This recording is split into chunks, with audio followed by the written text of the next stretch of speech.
Welcome to the Salmon Runs YouTube. Enjoy the video. You start by confirming you have Apple TV 3rd generation, the remote, power cable, and an HDMI port on your TV. Plug the HDMI into the TV and the Apple TV, then connect power and turn the TV on.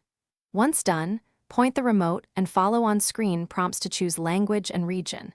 Make sure you join a stable Wi-Fi network or plug in Ethernet.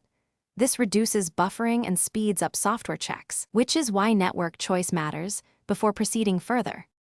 Now sign in with your Apple ID to access purchases and iCloud. If you want to stream from other devices, enable home sharing and AirPlay. This links your library across devices. Next, set video resolution and aspect ratio to match your TV. Choose 16, 9, and the highest compatible resolution for best quality. Configure audio output to match your receiver or TV and enable subtitles or closed captions under accessibility. If a software update appears, install it to ensure app compatibility and security. Then restart. Finish by adding streaming apps you use and signing into each account. This gives you immediate access to content.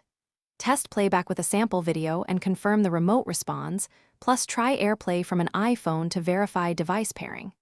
If something goes wrong, first reboot the Apple TV and your router.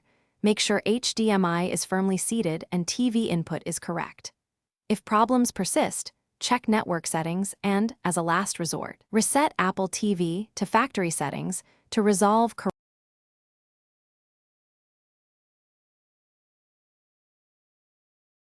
Thanks for watching.